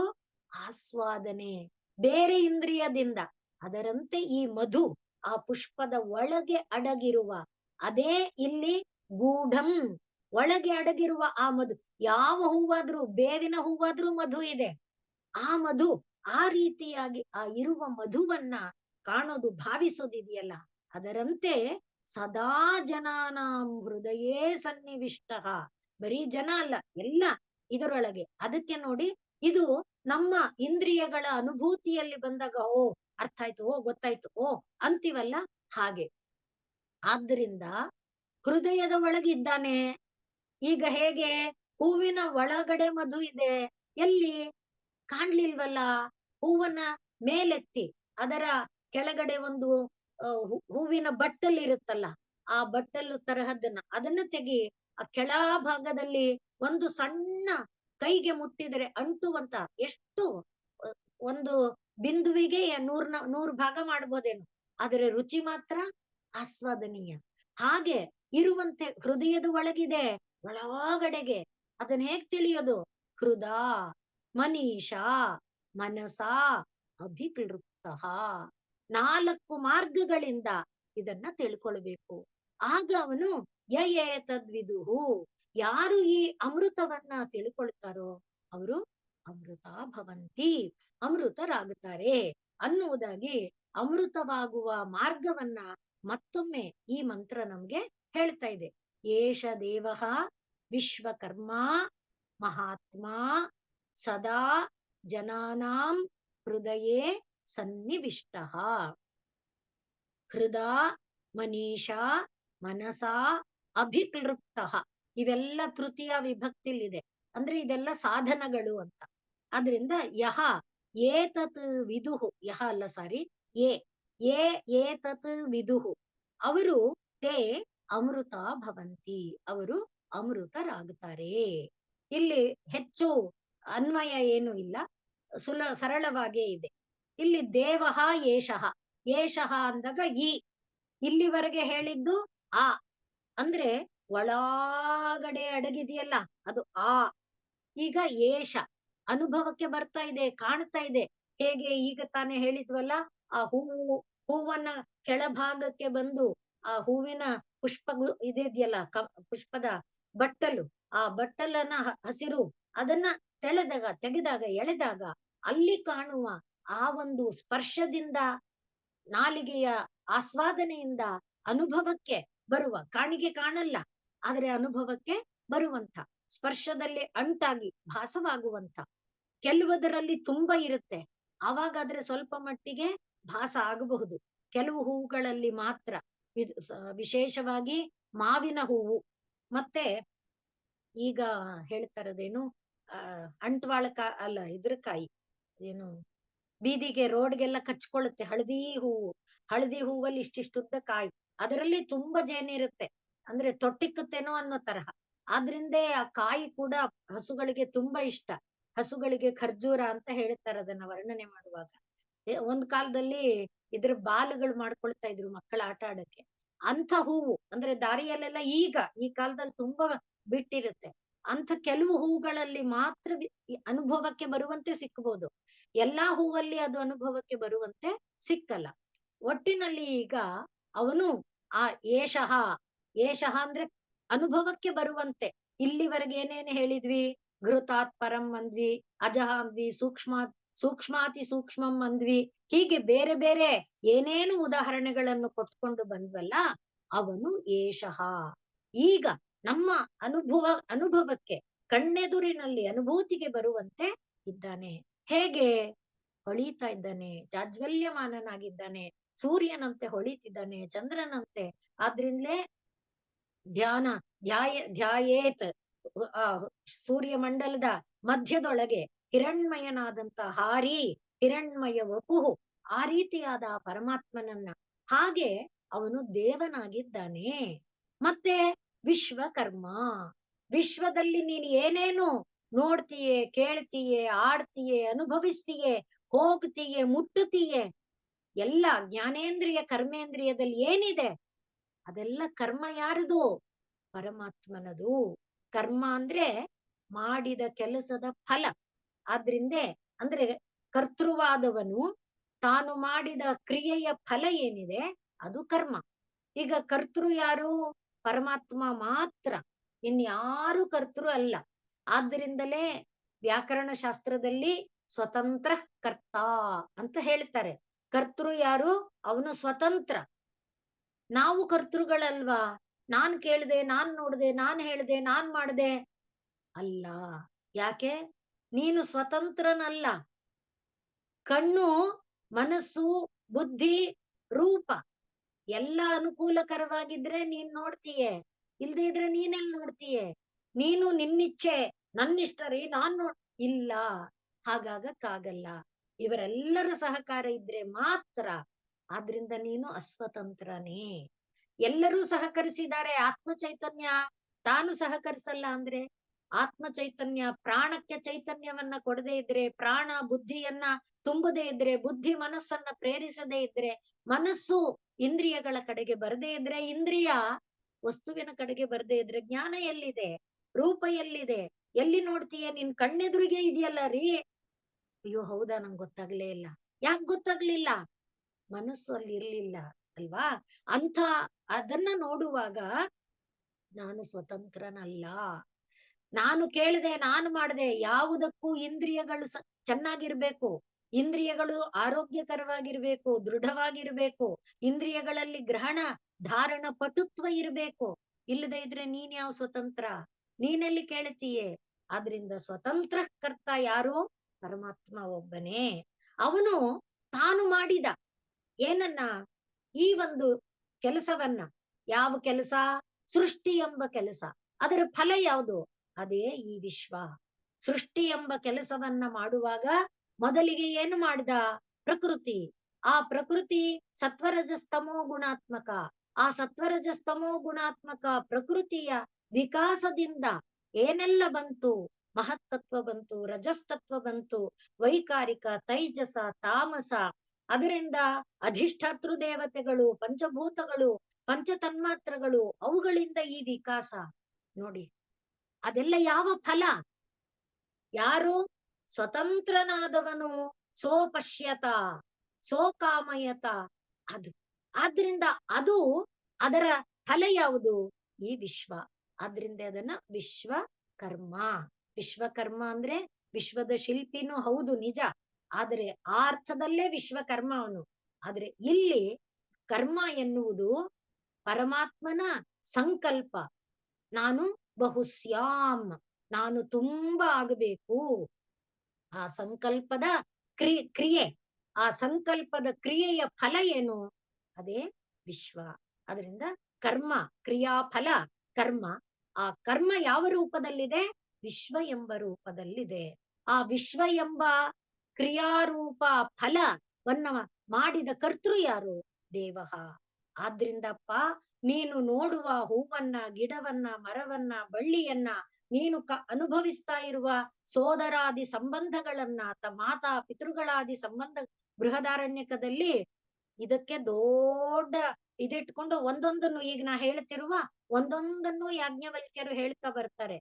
ಈ ರೂಪದಲ್ಲಿ, ಈ ರೂಪದಲ್ಲಿ, ತಾಯಿ ರೂಪದಲ್ಲಿ, ತಂದೆ ರೂಪದಲ್ಲಿ, ಸೋದರನ ರೂಪದಲ್ಲಿ, ಸೋದರಿಯ ಹಾಗೆ ಒಂದೊಂದನ್ನು ಹೇಳ್ತಾ ಬರ್ತಾರೆ. ಹಾಗೆ ಇದೆಲ್ಲ ವಿಶ್ವ ಕರ್ಮ. ಯಾರು ಮಾಡಿದ್ದು? ಪರಾತ್ಪರ ವಸ್ತು. ಅವನೇ ಏಷ ದೇವ, ಅವನೇ ಈ ದೇವ. ಅವನ್ಯಾರು? ಮಹಾತ್ಮ. ಮಹಾತ್ಮ ಎಲ್ಲದರ ಒಳಗೆ ನಾನು ನಾನು ನಾನು ನಾನೆಂಬುದಾಗಿ ವ್ಯಾಪಿಸಿ, ಆತ್ಮ ಅಂದ್ರೆ ಅತತಿ, ವ್ಯಾಪಿಸಿಕೊಂಡಿದ್ದಾನೆ. ಎಲ್ಲದರ ಒಳಗೆ ನಾನೆಂಬ ಭಾವದಿಂದ ತುಂಬಿಕೊಂಡಿದ್ದಾನೆ. ನಾನು ಎಂಬುದು ನನ್ನ ಶರೀರದಲ್ಲಿ ಎಲ್ಲಿಲ್ಲ? ಕಿರುಬೆರಳಿನ ಉಗುರಿನ ತುದಿಯಲ್ಲಿ ನಾನನ್ನೋದಿಲ್ವಾ? ಅಲ್ಲೊಂಚೂರು ಮುಳ್ಳು ಚುಚ್ಚಿದ್ರೆ ಸೂಜಿ ಅಂತೇನಲ್ಲ, ಅದು ನಾನು ಅನ್ನುವ ಒಂದು ಭಾವದಲ್ಲಿ ತಗಲಿದ್ದು ತಾನೆ. ಆದ್ರಿಂದ ನಾನನ್ನೋದು ಎಲ್ಲಿಲ್ಲ? ಇಂಥ ಒಂದು ಶರೀರದಲ್ಲಿ ಅಣು ಅಣುವಿನ ಅಣುವಿನ ಅಣುವಿನ ಅಣುವಿನಲ್ಲಿ. ಹಾಗೆಯೇ ಅವನೇನಾಗಿದ್ದಾನೆ? ಮಹಾತ್ಮ. ಎಲ್ಲವನ್ನ ತುಂಬಿಕೊಂಡಿದ್ದಾನೆ. ಈಗ ಮಾತ್ರನ? ನನ್ನಲ್ಲಿ ಮಾತ್ರನ? ಇಲ್ಲ, ಸದಾ, ಯಾವಾಗಲೂ. ಜನಾನಾಂ ಹೃದಯೇ ಸನ್ನಿವಿಷ್ಟ. ಜನರ ಹೃದಯದಲ್ಲಿ ಅವನು ಕುಳಿತುಕೊಂಡಿದ್ದಾನೆ. ಆದ್ರಿಂದಲೇ ನಾವು ಹೇಳುವಾಗ ದಹ್ರಂ ವಿಪಾಪಂ ಪರವೇಶ್ಮ ಭೂತಂ ಯತ್ ಪುಂಡರೀಕಂ ಮಧ್ಯಸ್ಥಂ ತತ್ರಾಪಿ ದಹ್ರಂ ಗಗನಂ ವಿಶೋಕಸ್ತಸ್ಮಿನ್ ಯದಂತಸ್ತದುಪಾಸಿತವ್ಯಂ ಎನ್ನುವಂತೆ ನಾವದನ್ನ ನೋಡೋದು. ಅದನ್ನೇ ಪುರುಷ ಸೂಕ್ತ ಹೇಳುವಾಗ ಅಧೋ ನಿಷ್ಟ್ಯಾವಿತಸ್ತ್ಯಾಂತೆ ನಾಭ್ಯಾಮುಪರಿ ತಿಷ್ಠತಿ ಜ್ವಾಲಮಾಲಾಕುಲಂ ಭಾತಿ ವಿಶ್ವಸ್ಯಾಯತನಂ ಮಹತ್. ವಿಶ್ವದ ಮನೆ ಅದು, ವಿಶ್ವದ ನೆಲೆ ಅದು. ಆದ್ರಿಂದ ನಾಭಿಯಿಂದ ಉಪರಿ ಇರುವಂತ ಹೃದಯ ಎನ್ನುವ ಕಮಲ ಅದು ಅಧೋನಿಷ್ಟ್ಯ, ಆ ಕೆಳಭಾಗಕ್ಕೆ ಬಾಗಿಕೊಂಡು ಇದೆ. ಆ ರೀತಿ ಎಲ್ಲರಲ್ಲಿ ಸದಾ ಎಲ್ಲಾ ಕಾಲದಲ್ಲಿ ಇರುವಂಥದ್ದು ಅದು. ಆಯ್ತಪ್ಪ, ಅದು ಯಾಕೆ ನನಗ್ ಕಾಣ್ತಾ ಇಲ್ಲ? ಹೌದು, ಅದನ್ನ ಹೊರಗಣ್ಣಿಂದ, ಹೊರ ಕಿವಿಯಿಂದ ಆಗಲ್ಲ. ಕಣ್ಣಿಂದ ನಾವು ಗುರುವಿನ ಸಾನ್ನಿಧ್ಯದಲ್ಲಿ ಕುಳಿತು ಗುರು ತೋರಿದ ಮಾರ್ಗಗಳನ್ನ ಕಣ್ಣು ಇತ್ಯಾದಿ ಇಂದ್ರಿಯಗಳಿಂದ ನೋಡಿ ಮಾಡಿ ಅನುಭವಕ್ಕೆ ತಂದುಕೊಂಡಾಗ ಮಾತ್ರ, ಹಾಗೆ ಗುರು ಬೋಧಿಸಿದಂಥ ತತ್ವಗಳನ್ನ ಕಿವಿಯಿಂದ ಕೇಳಿ ಅದನ್ನ ಮನನ ಮಾಡಿದಾಗ ಮಾತ್ರ. ಅದಕ್ಕೋಸ್ಕರ ಮುಂದೆ ಹೇಳ್ತಾ ಇದ್ದಾರೆ, ಹೃದಾ ಮನೀಷಾ ಮನಸಾ ಅಭಿಕ್ಲೃಪ್ತ. ಆದ್ರಿಂದ ಈ ನಾಲ್ಕನ್ನ ನಾವು ಆಸರೆ ಮಾಡಿಕೊಳ್ಬೇಕು. ಹೃದಾ ಅಂದಾಗ ಭಾವನಾತ್ಮಕವಾಗಿ ಅನುಭವಿಸೋದು. ಈಗ ನಾವು ಅಮೃತವನ್ನ ಹೇಳಿದವಲ್ಲ, ಹಾಗೆ ಘೃತ ಅಂತ ಹೇಳಿದಾಗ ನಮ್ಮ ಹಿಂದಿನ ಕಾಲದ ಆ ತುಪ್ಪವನ್ನ ಭಾವನಾತ್ಮಕವಾಗಿ ನಾವು ಅನುಭವಿಸ್ತೇವೆ. ಈಗ ಕಾಣಕ್ಕಾಗಲ್ಲ. ಅಂಥ ತುಪ್ಪದ ಪರಿಮಳ ತುಪ್ಪವನ್ನ ಕಾಣೋದು ಅಪರೂಪ ಆಗಿದೆ. ಹಳ್ಳಿಗಾಡುಗಳಲ್ಲಿ ಇರಬಹುದೇನೋ. ಆ ರೀತಿಯಾಗಿ ಈಗ ಅದನ್ನ ನಾವು ಹೇಗೆ ಅನುಭವಿಸ್ತೀವಿ? ಭಾವನಾತ್ಮಕವಾಗಿ. ಹಾಗೆ ಭಾವನಾತ್ಮಕವಾಗಿ ಮನೀಷಾ ಅಂದ್ರೆ ಮನಸ್ಸನ್ನು ಆಳುವುದು. ಮನಸ್ಸನ್ನು ಆಳೋದು ಯಾವುದು? ಬುದ್ಧಿ. ಆ ಬುದ್ಧಿ ಮನಸ್ಸಿಗೆ ಹೇಳುತ್ತೆ, ಹೀಗ್ ಮಾಡು, ಇಲ್ಲಿ ಹೋಗು, ಇದು ಬೇಡ, ಆ ರೀತಿ. ಆದ್ರಿಂದ ಮನಸ್ಸನ್ನ ಆಳುತ್ತೆ. ಮನಸ್ಸನ್ನ ಈಟೆ. ಅದ್ರಿಂದ ಈಟ್ ಅಂದ್ರೆ ಈಶ, ಅದ್ರಿಂದ ಮನೀಟ್, ಅದಕ್ಕೆ ಅದನ್ನ ಮನೀಷಾ. ಬುದ್ಧಿ ಎಂಬುದು ಆ ಮನಸ್ಸನ್ನ ಆಳುತ್ತೆ. ಆದ್ರಿಂದ ಮನೀಷಾ ಬುದ್ಧಿ ಅದ್ಯಾವುದದು? ನಿತ್ಯಾನಿತ್ಯ ವಿವೇಕ, ಧರ್ಮಾಧರ್ಮಾದಿ ವಿವೇಕ, ವೈರಾಗ್, ಇವುಗಳನ್ನೆಲ್ಲ ಅದು ಮನೀಷಾ. ಆತ್ಮಾನಾತ್ಮ ವಿವೇಕ ಜೊತೆಯಲ್ಲಿ ಮನಸ ಅಂದಾಗ, ಈ ಮನಸ್ಸು ಅಂದಾಗ ಸಂಕಲ್ಪ, ದೃಢ ಸಂಕಲ್ಪ. ಈಗ ಎಲ್ಲರೂ ಯೋಗಿಗಳಾಗಿದ್ದಾರೆ, ಧ್ಯಾನಿಗಳಾಗಿದ್ದಾರೆ. ಸತ್ಸಂಗದಲ್ಲಿ ಹೋದಾಗ, ಹೌದಪ್ಪ ನಾವು ಇನ್ಮೇಲಿಂದ ನಿತ್ಯ ಧ್ಯಾನ ಮಾಡ್ಬೇಕು, ನಿತ್ಯ ಕಷ್ಟಪಟ್ಟು ಹೇಗಾದ್ರೂ ಪ್ರಾಣಾಯಾಮ ಸಾಧನೆ ಮಾಡಿ ಪರಮಾತ್ಮ ಸಾಕ್ಷಾತ್ಕಾರಕ್ಕೆ ಬೇಡ, ಆರೋಗ್ಯ ಚೆನ್ನಾಗಿ ಮಾಡ್ಕೊಳಕ್ಕೆ ಅಂತ ಈಗ ಯೋಗ ಕೇಂದ್ರಗಳಿಗೆ ಹೋಗ್ತೇವಲ್ಲ, ಅಲ್ಲಿ ಕೂಡ ಅಲ್ಲಿ ಸಾಧನೆ ಮಾಡಿಸಿದರೆ ಟೀಚರು ಅಷ್ಟು ಮಾತ್ರ ಮಾಡ್ತೇವೆ. ಮನೆಗ್ ಹೋಗಿ ಇಷ್ಟು ಸಾಧನೆ ಮಾಡಿ ಅಂದ್ರೆ ಮನೆಗೆ ಬಂದು ನಮ್ಗೆ ಸಾಧನೆ ಮಾಡಕ್ ಆಗಲ್ಲ. ಸಂಕಲ್ಪ ಮಾಡ್ತೇವೆ, ಇಲ್ಲಪ್ಪ ಇವತ್ತಿಂದ ಮಾಡ್ತೀನಿ, ನಾಳೆಯಿಂದ ಮಾಡ್ತೀನಿ, ಏನಾಗ್ಲಿ ನನ್ನ ಆರೋಗ್ಯ ಸರಿ ಮಾಡ್ಕೊಳ್ಬೇಕು, ಚೆನ್ನಾಗಿ ಪ್ರಾಣಾಯಾಮ ಮಾಡ್ತೀನಿ, ಚೆನ್ನಾಗಿ ಧ್ಯಾನ ಮಾಡ್ತೀನಿ, ಸ್ಟ್ರೆಸ್ ಕಡಿಮೆ ಮಾಡ್ಕೊಳ್ತೀನಿ, ಅನ್ಕೊಳ್ತೀವಿ. ಆದರೆ ಆ ದೃಢ ಸಂಕಲ್ಪ ಇಲ್ಲದೆ ಇದ್ದಾಗ ಸಾಧನೆ ಮಾಡಕ್ಕಾಗಲ್ಲ. ಅದು ಮನಸ ಸಂಕಲ್ಪ ಶಕ್ತಿ, ಸ್ಥಿರ ಸಂಕಲ್ಪ, ದೃಢ ಸಂಕಲ್ಪ, ಅದನ್ನ ನಾವು ಇಟ್ಟುಕೊಂಡಾಗ ಅಭಿಕ್ಲೃಪ್ತ ಏನಾಗುತ್ತೆ? ಒಳಗಿರುವ ಆ ಪರತತ್ವ ನಮ್ಮ ಕಲ್ಪನೆಗೆ ನಿಲುಕತ್ತೆ. ಇಲ್ಲದೆ ಹೋದ್ರೆ ಹೇಗೆ? ಈಗ ಹೂವನ್ನ ನೋಡಿದ್ವಿ, ಹೂವಿನ ಬಣ್ಣವನ್ನ ನೋಡಿದ್ವಿ, ಹೂವಿನ ಅಂದವಾದ ಜೋಡಣೆಯನ್ನ ನೋಡಿದ್ವಿ, ಬಣ್ಣಗಳ ಮಿಶ್ರಣ ಅತ್ಯದ್ಭುತವಾದ ಇದನ್ನ ನೋಡಿದ್ವಿ, ಒಳಗೆ ಸಾಗಿದ್ವಿ, ಪರಾಗವನ್ನ ನೋಡಿದ್ವಿ, ಒಳಗೆ ಸಾಗಿದ್ವಿ, ದಳಗಳನ್ನ ಮೀಟಿ ಒಳಗೆ ಬಂದ್ವಿ. ಒಳಗೆ ಬಂದಾಗ ಅನುಭವಿಸಿದ ಆ ಅಮೃತ ಅದು ಕಲ್ಪನೆಗೆ, ಇದೆಲ್ಲದರಿಂದ ಒಳಗೆ ಅದು ಅಭಿಕ್ಲೃಪ್ತ. ಕ್ಲೃಪ್ತ ಅಂದಾಗ ಎರಡು ರೀತಿಯಲ್ಲಿದೆ. ಕ್ಲೃಪ್ತ ಅಂದ್ರೆ ಏನು? ಸಂಗ್ರಹಾತ್ಮಕವಾಗಿ, ಸಾರಭೂತವಾಗಿ ಎಲ್ಲವನ್ನ ಈಗ ಪುಷ್ಪದ ಸಾರಭೂತ ಅಂಶ ಯಾವುದು? ಪುಷ್ಪಕ್ಕೆ ಸೌಂದರ್ಯ ಆಗ್ಲಿ, ಪುಷ್ಪದಲ್ಲಿ ಪರಾಗವಾಗ್ಲಿ, ಇದೆಲ್ಲ ಬಂದಿರುವ ಪರ್ಪಸ್ ಏನು? ಆ ಒಂದು ಮರ, ಆ ಒಂದು ಹೂವು ಮತ್ತೆ ಮುಂದುವರಿಬೇಕು ಅನ್ನುವ ತತ್ವ ತಾನೆ. ಆ ಒಂದು ತತ್ವದಿಂದ ಇವೆಲ್ಲ ಅಡಗಿದೆಯಲ್ಲ, ಅದನ್ನ ನಾವು ಅರ್ಥ ಮಾಡ್ಕೊಳ್ಬೇಕಾದ್ರೆ ಅದೆಲ್ಲ ಸಾರ ಕ್ಲೃಪ್ತ. ಅದಕ್ಕೋಸ್ಕರ ಅಭಿಕ್ಲೃಪ್ತ. ಹಾಗಿದ್ದಾಗ ಆ ಎಲ್ಲವನ್ನ ಮೇಲಿಂದ ಇಷ್ಟು ಮಂತ್ರಗಳಲ್ಲಿ ಹೇಳಿದ ಆ ಎಲ್ಲವನ್ನ ಹೃದಯದ ಒಳಗೆ ತಂದುಕೊಳ್ಳೋದಿದೆಯಲ್ಲ, ಆ ರೀತಿಯಾದ ಭಾವನೆಯಿಂದ ಭಾವಿಸುವ, ಆ ಕಲ್ಪನೆಗೆ ತಂದುಕೊಳ್ಳೋದು. ಈಗ ನೋಡಪ್ಪ, ಪರಾತ್ಪರ ವಸ್ತು ಇದು ಪರಾತ್ಪರ ವಸ್ತು, ಇದು ಪರಾತ್ಪರ ವಸ್ತು, ಘೃತದಂತೆ ತೈಜಸ ತತ್ವದಿಂದ ಬೆಳಗುತ್ತಾ ಇರುವ ವಸ್ತು ಅನ್ನುವ ಅದನ್ನ ಅಭಿಕ್ಲೃಪ್ತ. ಹಾಗೆ ಮಾಡಿದಾಗ ಏತದ್ವಿದುಹು, ಆ ಪರಾತ್ಪರ ವಸ್ತುವನ್ನ ತಿಳಿದುಕೊಳ್ಳೋದಕ್ಕೆ ಸಾಧ್ಯ ಇದೆ. ಹಾಗಾದಾಗ ಅಮೃತ ಭವಂತಿ, ಅಮೃತರಾಗೋದಕ್ಕೆ ಸಾಧ್ಯ ಆಗತ್ತೆ. ಆದ್ರಿಂದಲೇ ನಮ್ಮಲ್ಲಿ 4 ವಿಧವಾದ ಚಿಂತೆಗಳನ್ನ ಹೇಳ್ತಾರೆ. ಅರ್ಥಚಿಂತ, ರೌದ್ರಚಿಂತ, ಧನ್ಯ ಚಿಂತ ಮತ್ತು ಶುಕ್ಲ ಚಿಂತ ಎನ್ನುವುದಾಗಿ 4 ವಿಧ ಚಿಂತೆಗಳನ್ನ ಹೇಳ್ತಾರೆ. ಅರ್ಥ ಚಿಂತ ಅಂದಾಗ ಜೀವಗಳು ಸಾಮಾನ್ಯವಾಗಿ ನಾನು ಅಂದ್ರೆ ಈಗ ವಯಸ್ಸಾಗ್ತಾ ಬಂತಲ್ವಾ, ಇನ್ನು ನಾನೇನು ಸಾಧನೆ ಮಾಡಕ್ ಆಗಲ್ಲ ಅಂತ ಗೊತ್ತಾದಾಗ ನಾನು ಮುಂದಿನ ಜನ್ಮದಲ್ಲಿ ಈ ರೀತಿ ಸಾಧನೆ ಮಾಡ್ಬೇಕು, ನಾನೊಬ್ಬ ಪೊಲೀಸ್ ಆಗ್ಬೇಕು, ಮುಂದಿನ ಜನ್ಮದಲ್ಲಿ ನಾನೊಬ್ಬ ಆ ಇದು ಶ್ರೇಷ್ಠ ಜ್ಞಾನಿ, ಶ್ರೇಷ್ಠ ನಾದೋಪಾಸಕ ಅದೆಲ್ಲ ಬಂದ್ರೆ ಅದು ಧನ್ಯ ಚಿಂತಾಗಿ ಬರುತ್ತೆ. ನಾನು ಹೀಗಾಗ್ಬೇಕು, ನಾನು ಹಾಗಾಗ್ಬೇಕು, ಈ ರೀತಿ ಶರೀರ ಪಡಿಬೇಕು, ಸುಂದರನಾಗಬೇಕು, ಧನಿಕನಾಗಬೇಕು, ಆ ರೀತಿಯಾದ ಆಸೆಗಳಿಂದ, ಆ ರೀತಿಯಾದ ಅರ್ಥ ಚಿಂತೆಗಳಿಂದ ಶರೀರ ತ್ಯಾಗ ಆದ್ರೆ ಅದು ಅರ್ಥ ಚಿಂತ. ಹಾಗೆ ಶರೀರ ತ್ಯಾಗ ಆದ ಜೀವಿಗಳು ತಿರ್ಯಕ್ ಜಂತುಗಳು ಅಂದ್ರೆ ಅಡ್ಡಡ್ಡಲಾಗಿ ಸಂಚರಿಸುವ ಜಂತುಗಳಾಗಿ ಜನ್ಮ ತಳೀತಾರೆ. ಇನ್ನು ರೌದ್ರ ಚಿಂತ ಅಂದ್ರೆ ಮುಂದೆ ನಾನು ಶರೀರವನ್ನ ತಳೆದಾಗ ಇವರಿಗೆ ಬುದ್ಧಿ ಕಲಿಸ್ತೇನೆ, ಅವ್ರಿಗೆ ಹಾಗೆ ಮಾಡ್ತೇನೆ, ಈ ರೀತಿಯಾದ ಭಾವನೆಗಳೊಡನೆ ಒಂದು. ಎರಡನೇದು, ಎಷ್ಟು ನಾನ್ ನೋಡಿ ಇನ್ನೂ ಇದು ನೋಡ್ಬೇಕಾಗಿತ್ತು, ನನ್ ಮೊಮ್ಮಗನಿಗೆ ಮುಂಜಿ ಮಾಡ್ತಾ ಇದ್ರು, ಅಯ್ಯೋ ನನಗೆ ಸಾವು ಬಂದ್ಬಿಡ್ತಾ ಇದೆಯಲ್ಲ, ಇನ್ನೊಂದು ವಾರ ಇದೆ ಅಷ್ಟೇ, ನಾನು ಬದುಕಿದ್ರೆ ಮೊಮ್ಮಗನ ಮುಂಜಿ ನೋಡ್ಬೋದಾಗಿತ್ತು, ಅರೇ ನೋಡಿದ್ಯಾ ನಾನಿನ್ನೂ ಮೊಮ್ಮಗಳಿಗೆ ಮದ್ವೆ ಆಗ್ಬೇಕಾಗಿತ್ತು, ಇನ್ನು ಈಗ ತಾನೇ ಕೆಲ್ಸಕ್ ಸೇರಿದ್ದಾಳೆ, ಇನ್ನೊಂದ್ 2 ವರ್ಷ ಬದುಕಿದ್ರೆ ನಾನು ಇದನ್ನ ನೋಡ್ತಾ ಇದ್ದೆ.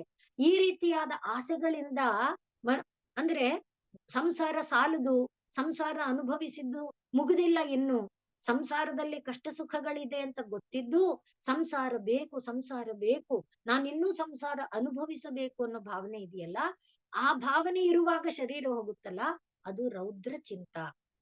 ಇದೆಲ್ಲ ನಾನು ಈ ಅಭಿಕ್ಲೃಪ್ತ ಮತ್ತು ಹೃದ ಅನ್ನುವುದರ ಜೊತೆಯಲ್ಲಿ, ಅದರ ಜೊತೆಯಲ್ಲಿ ಈ ಭಾವನಾತ್ಮಕ ಒಂದು ಇದನ್ನ ನಮ್ಮ ಶಾಸ್ತ್ರಗಳು ಹೇಗೆ ವಿಭಾಗಿಸಿದೆ, ಹಾಗೆ ಯಾರು ಶರೀರ ತ್ಯಾಗ ಮಾಡ್ತಾರೆ ಅಂದ್ರೆ ಆ ಭಾವನೆ ಇರುವಾಗ ಅವರಿಗೆ ಅಧೋ ಅಂದ್ರೆ ಕೆಳಗಿನ ಲೋಕಗಳಲ್ಲಿ ಏನಿದೆ, ಬರೀ ಭೋಗ, ಬರೀ ಭೋಗ ಅಂತ ಒಂದು ಇದು ಸಿಕ್ಕತ್ತೆ. ಧನ್ಯ ಇದೆಯಲ್ಲ, ಅಲ್ಲಿ ಈಗ ನಾವು ಹೇಳಿದ್ವಿ ನೋಡಿ ಹಿಂದಿನ ಮಂತ್ರಗಳಲ್ಲಿ, ಅದರಂತೆ ಬ್ರಹ್ಮಸೂತ್ರಾದಿಗಳ ಅಧ್ಯಯನ, ಉಪನಿಷದಾದಿಗಳ ಅಧ್ಯಯನ, ಮಾಡಿದ ಅಧ್ಯಯನಗಳ ಚಿಂತನ ಮಂಥನ ಅಭ್ಯಾಸಾದಿಗಳು, ಅದರ ಜೊತೆಯಲ್ಲಿ ಇಂದ್ರಿಯಗಳ ನಿಯಮನ, ಅದರ ಜೊತೆಯಲ್ಲಿ ನಾವು ಬೆಳೆಸಿಕೊಳ್ಳುವಂತ ಅಭಯಂ ಸತ್ವ ಸಂಶುದ್ಧಿ ಎನ್ನುವಂತೆ ದೈವಿ ಗುಣಗಳ ಸಂಗ್ರಹ, ಇವೆಲ್ಲ ಏನು ಮಾಡುತ್ತೆ, ಅದು ಧನ್ಯ ಚಿಂತ.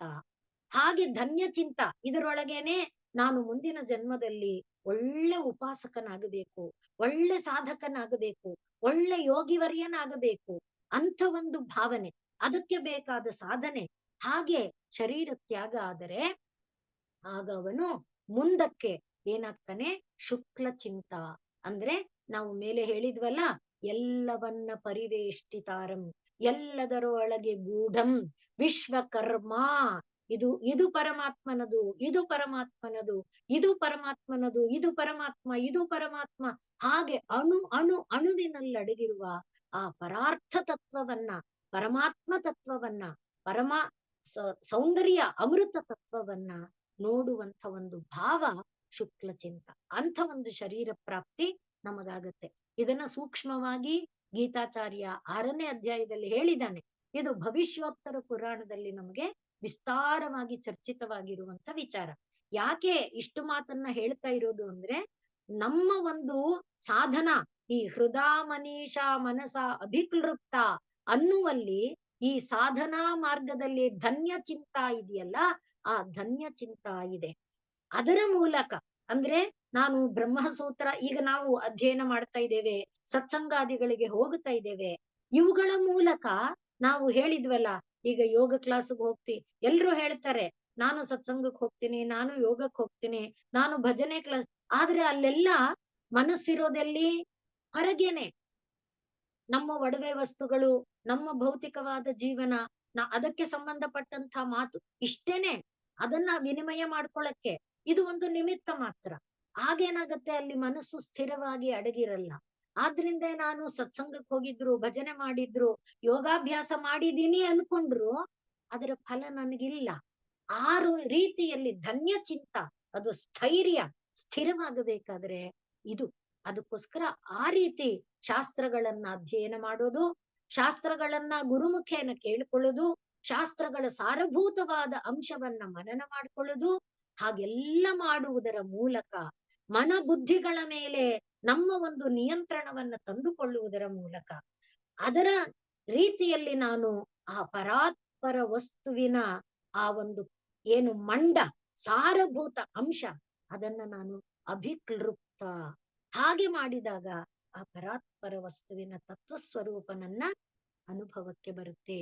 ಹೇಗೆ ಪುಷ್ಪದ ಒಳಗೆ ಬಂದು ಅದರ ಒಂದು ಭಾವದಿಂದ ನಾವು ಅನುಭವಿಸುವ ಅಮೃತ ರಸ, ಅದರಂತೆ ಇದು ಅಮೃತವಾಗತ್ತೆ. ಆದ್ರಿಂದ ಯಾರಿದನ್ನ ಪಡ್ಕೊಳ್ತಾರೆ, ಯಾರು ಈ ಜ್ಞಾನವನ್ನ ಈ ಮಾರ್ಗಗಳಿಂದ ಅನುಭವಿಸ್ತಾರೆ, ಅವರು ಅಮೃತ ಭವಂತಿ, ಅಮೃತರಾಗುತ್ತಾರೆ. ಅದನ್ನೇ ಛಾಂದೋಗ್ಯ ಉಪನಿಷತ್ತಿನಲ್ಲಿ ಹೇಳುವಾಗ ಒಂದು ದೃಷ್ಟಾಂತವನ್ನ ಕೊಡ್ತಾರೆ. ಶ್ರೀರಾಮಕೃಷ್ಣ ಪರಮಹಂಸರು ಕೂಡ ಆ ದೃಷ್ಟಾಂತವನ್ನ ಹೇಳುತ್ತಾರೆ. ಮನೆಯೊಳಗೆ ಅನರ್ಘ್ಯವಾದ ರತ್ನ ಇದೆ. ಅನರ್ಘ್ಯವಾದ ರತ್ನವನ್ನ ನೆಲದೊಳಗೆ ಹುದುಗಿಸಿಟ್ಟು ಅದರ ಮೇಲೆ ರತ್ನಗಂಬಳಿ ಹಾಕಿದ್ದಾರೆ. ಯಾಕೆ ಅಂದ್ರೆ ತುಂಬಾ ಬೆಲೆ ಬಾಳುವಂತ ವಸ್ತು. ಹೇಗೆ ಈಗ ಕೊಹಿನೂರ್ ವಜ್ರ ಸರ್ಕಾರದ ವಶದಲ್ಲಿರ್ಬೇಕು, ಯಾರ್ಯಾರ ಕೈಗೋ ಸಿಕ್ಕಬಾರ್ದು, ಸಿಕ್ಕಿದ್ರೆ ಅದರ ಮೌಲ್ಯ ಇಲ್ಲ, ಮಂಗನ ಕೈಗೆ ಮಾಡಿ. ಆ ಹಿನ್ನೆಲೆಯಲ್ಲಿ ಮನೆಯಲ್ಲೂ ಕೂಡ ಆ ರತ್ನಗಂಬಳಿ ಮೇಲೆ ತಾರಾಡ್ತಾನೆ ಇದ್ದಾರೆ, ಓಡಾಡ್ತಾನೆ ಇದ್ದಾರೆ, ಏನೆಲ್ಲ ಅನುಭವಿಸ್ತಾ ಇದ್ದಾರೆ ಅಂದ್ರೆ ಐಂದ್ರಿಕವಾದ ಎಲ್ಲವನ್ನ ಅನುಭವಿಸ್ತಿದ್ದಾರೆ. ಆದ್ರೆ ಅಲ್ಲಿ ರತ್ನ ಅಡಗಿದೆ ಅಂತ ಗೊತ್ತಿಲ್ಲ.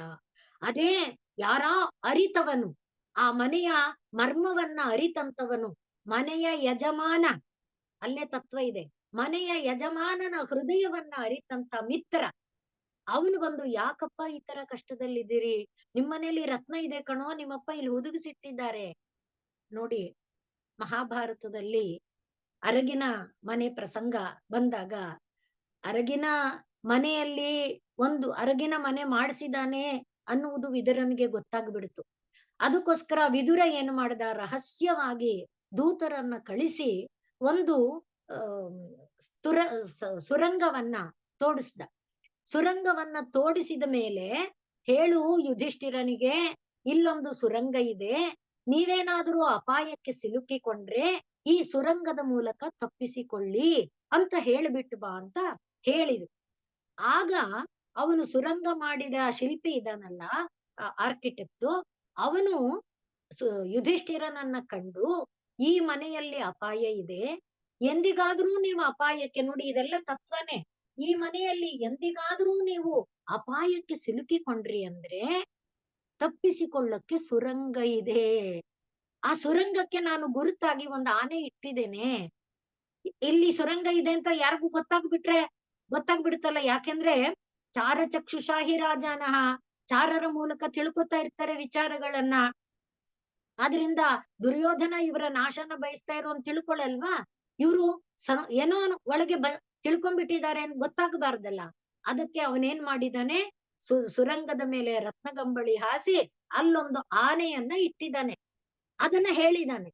ಯಾವಾಗ ಮನೆಗೆ ಬೆಂಕಿ ಬಿತ್ತು, ಎಲ್ಲಾರು ಮೈ ಮರೆತಿದ್ದಾರೆ, ಭೀಮ ಕಾವಲಾಗಿ ಅರಮನೆಯಿಂದ ಹೊರಗಿದ್ದಾನೆ, ಅವನಿಗೂ ಯಾವಾಗೋ ತೂಗುಡಿಕೆ ಬಂದ್ಬಿಟ್ಟಿದೆ. ಕೃಷ್ಣ ಒಬ್ಬ ಮುದುಕನ ವೇಷದಲ್ಲಿ ಬಂದು ಎಚ್ಚರಗೊಳಿಸಿ ನೋಡ್ಸೋದಾಗ ಗಾಬರಿ ಇವನಿಗೆ, ಮನೆ ಬೆಂಕಿ ಹತ್ತು ಬಿಟ್ಟಿದೆ, ಕೃಷ್ಣ ಮರಿಯಾಗ್ಬಿಟ್ಟ.